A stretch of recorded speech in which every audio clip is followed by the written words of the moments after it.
যাব, মাটির ভিতরে ঘর বানাবো, আমি দুনিয়া হতে চলে যাব, মাটির ভিতরে ঘর বানাবো, আমি নবীর প্রেমেতে ঘুমিয়ে যাব,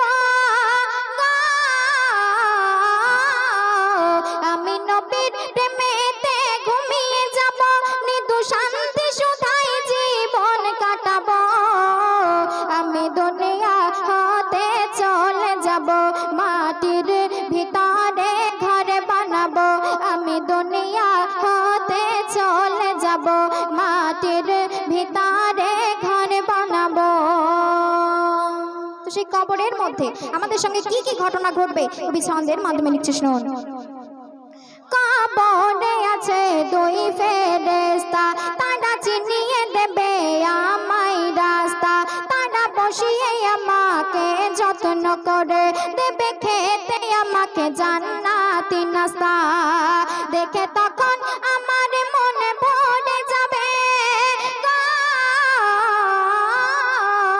দেখে তখন আমার মনে ভরে যাবে, আমি কোনটা নেব আর কোনটা খাবো, আমি দুনিয়া হতে চলে যাব, মাটির ভিতরে ঘর বানাবো, আমি দুনিয়া হতে চলে যাব, মাটির ভিতরে ঘর বানাবো।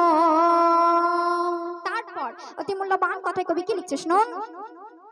মোর নয়নে থাকবে মদিনা, মোর কপালে কাবা মেখানা, সবাই বলবে মোরে ঘিরে ধরে বেশাকে একজন দিওয়ানা, আমি বেলাল আযান শুনতে পাবো,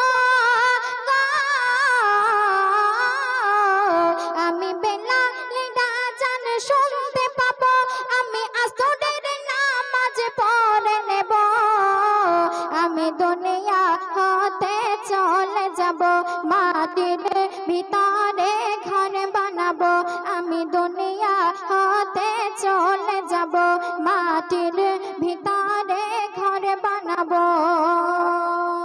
তারপর শুনুন। আমি ছিলাম বলে নবীর গোলাম, তাই সবাই এসে মোর দিয়েছে সালাম, আমি গাইব সেখানে মধুর সুরে নবীর শানে নবীর নাতিয়া কালাম, মারহাবা ধ্বনি সবার শুনতে পাবো, মারহাবা ধ্বনি সবার শুনতে পাবো, আমি নবীর প্রেমে মশগুল হব, আমি দুনিয়া হতে চলে যাব, মাটির ভিতরে ঘর বানাবো, আমি দুনিয়া হতে চলে যাব, মাটির ভিতরে ঘর বানাবো। শেষ সন্দেশ শুনুন। এসে নজরুল তাই দুনিয়া ভুলে ডাকে এলে যেতে চাই আমি চলে, আমি সোনা দানাকে তুচ্ছ করে চাই পাড়ি দিতে আমি সকলে, জানি আসল ঠিকানায় পৌঁছে যাব,